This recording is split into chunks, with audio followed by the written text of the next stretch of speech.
Hello and welcome to my e-portfolio. I am Jason Joulard. Thanks for joining me. Let's get started. First, as you can see, here is the artifact folder that I have provided.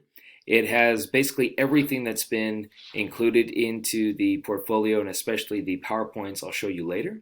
These are just snapshots and also all of the work that I've provided through the course of the program. And it's just a great display of some of the work and also the experiences that I've had building up to prepare to be a building administrator.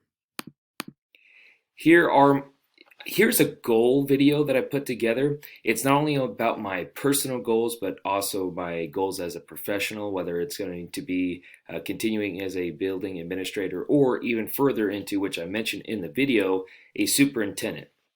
This was very enjoyable for me to put together because it kind of allowed me to evaluate where I'm at, and it was especially cool to see or really think about where I was headed towards just 2 years ago when I started this program, not really sure what I wanted to do in the long term, and definitely having a better feel for that now 2 years later. This is a look at my leadership philosophy. This has been a continuous philosophy that I've worked on nonstop and just continuously to improve and redefine every time that I look at it. One of the big things I think leadership requires is taking extreme ownership. And as you can see in the quote there by John Wooden, a strong leader accepts blame and gives credit. A weak leader blames and accepts the credit. And I do take that to heart, and I truly believe that, especially those that I follow in my life and those that are great leaders for me, I see that they do pass that credit on and take all the blame. And it does help me as a leader. I believe that helps me kind of take that personality and that toughness about me to be able to take the blame. And I have seen firsthand what it does when you have a strong leader. And a lot of these qualities that I mentioned in here are from leaders that I have in my life, and I hope to be a leader for others. In my plan of study, this is really a roadmap for the program itself in order to graduate with the Master's in Administration. This is, again, just kind of that game plan of when to take the courses, and I had put this together myself, and it was pretty on point about when to take the classes. Here's a look at my resume, which feels good to have updated for sure, and something, again, since college that I've continuously looked at and how to improve, and very happy with this one as well. And so going forward, here is a look at the activity form. These are just a list of all the activities that I have completed to spend extra hours on top of the regular duty day. And these are great opportunities to not only put myself in leadership roles, but go above and beyond to get that valuable experience as a building administrator. Looking at the tracker here, this was really nice to have because I could not only click the standard itself, but I was able to check off each one that I have completed. So it was that great visual representation that I'm getting somewhere in the process, and also to see what I needed to accomplish still at that point. The annotated bibliography, in my belief, was the biggest task, and it was very daunting, not only to actually sit down and spend the time to do it, but just mentally. And it was quite informational for sure to look at all of the different articles and also kind of pick apart what was being said in there, because each article would add a little bit of a different perspective. Some of them would say the exact same thing, and it was kind of good to see different perspectives, but it was also extremely informing to read a lot of those that you don't necessarily get the time to sit down and read about some of those ideas and issues within building administration. But it was a very good activity to do in the long run. Looking at some of those, let's take a deeper dive into the district artifacts. And so these were some of the activities that I did that were district wide, and also took some time to complete. Looking at it, just the first few, this first one is a look at the district-wide requirements that we have to take, the Safe Schools training, and it's a really good. I actually enjoy this activity, which sounds crazy, but it's a long training that you do. But it also really keeps you up to date on some of the procedural and ethics within being a teacher and just working within a school. And then continuing, one of the big things recently in Kansas education is the science of reading training. Dyslexia is a big topic right now, and especially as an English teacher currently, dyslexia is going to affect me not only now, but especially in the near future. So we were given some training on how to work with students with dyslexia, and that's only going to continuously develop.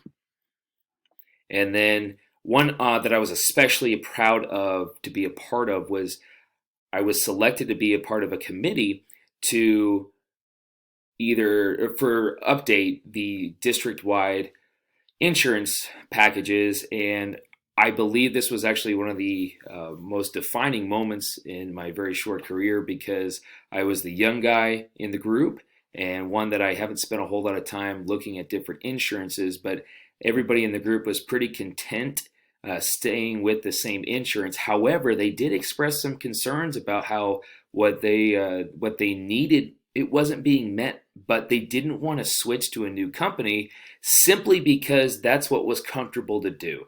You know, they knew the insurance rep personally. They did feel like she was a good person, but I added the perspective, well, just because it's comfortable doesn't mean we stick with it. We got to do what's best for everybody as a whole, and we ended up picking a new insurance because of that new perspective, and I did feel a sense of pride in that moment.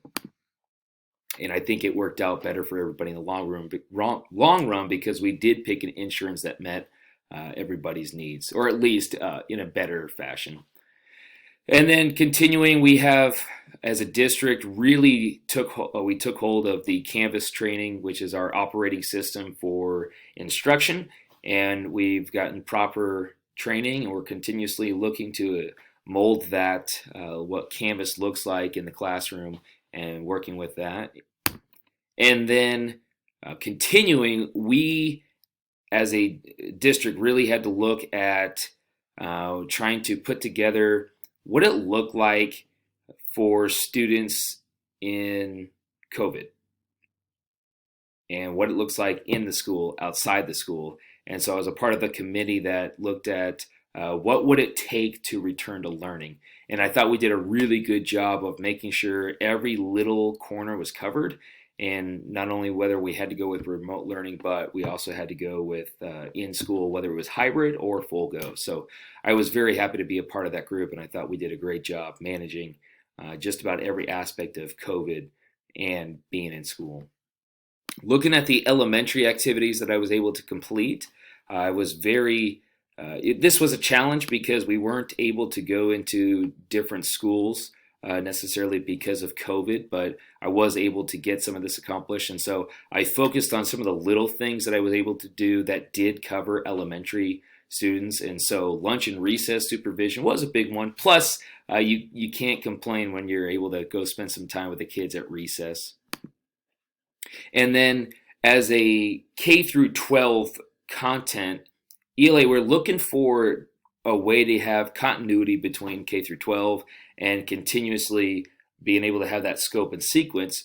Well, we don't have a curriculum in place right now. So what we wanted to do was kind of work together. And so I spent some time with the elementary staff looking how we can incorporate some of the same concepts and structures for ELA in the elementary building so that it trickles into the middle school and high school. And then looking at some data, we use AimsWeb Plus in order to connect data and where we need to go. And being able to analyze that together has really helped us go forward where we need to get, how do we get there, and what do we need to do differently. And then continually, again, I've mentioned that we don't have a curriculum right now in place. And so one of the big things that I have to do is find resources. And so as a future building principal, I want to make sure that my staff has been supplied with the proper resources. And so being able to find those myself gives me the great opportunity to kind of have that sense of what to do in the future for my staff. And then continuing, one of the big things I wanted to do within the 2 years of this program is find ways that I can put myself in the shoes of a principal.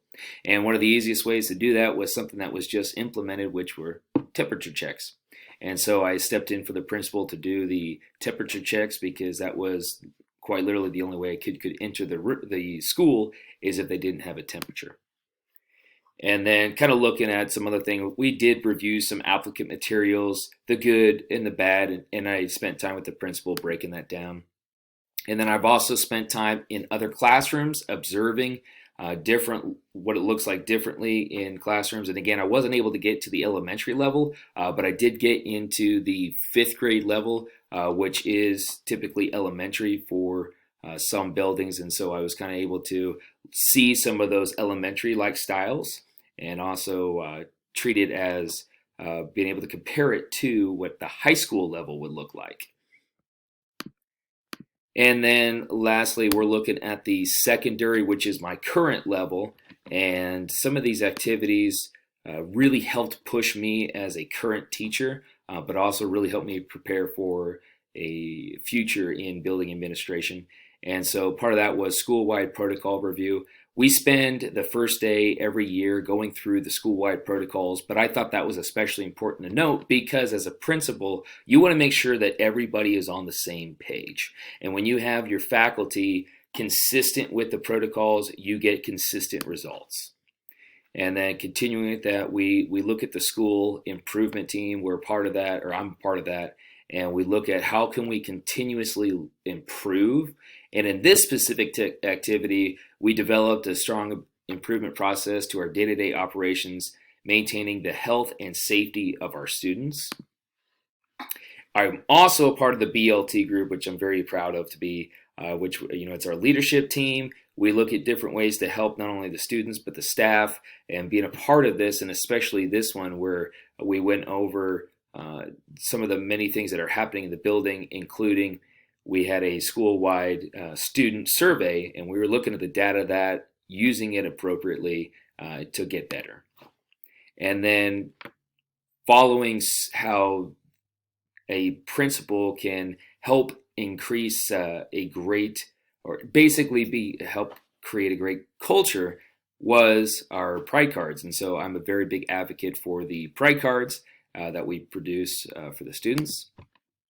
And then another activity that I was a part of that I was very happy to be involved with was the process of how we can implement remote learning if we had to do that. And so we did end up going remote for some time, and having this in place was huge. But we emphasize, what do we do for students that don't have internet at home? And we definitely had that covered in a great way. So we help students that don't necessarily have all of the resources and the luxury of having internet at home, and we have them covered. Another one that I was wanted to highlight, the differentiated instruction for especially special ed students. One thing that I especially like to do is if we assign reading, we like to also have a read along for those students that struggle in reading. That way they don't fall behind, but we also have that tool necessary for them so that they can comprehend, stay on track with everybody else, and also get a pretty authentic experience in that. So kind of continuing, and you can see many of these activities I have done to put myself in a leadership position, which is something that I really liked, including this one, which was I stepped in for the principal to make phone calls home to communicate with parents about staying after school to help kids with grades. And the last one that I would like to highlight, I had taken the initiative to work with students on a statewide memo contest, and we had great results, and the students really loved them. And it was an awesome opportunity for me to kind of put my face out there and say, here's what we're doing in 7th grade ELA. Here's why I'm being a leader. Thanks for joining me. I appreciate all your time. I hope you enjoyed.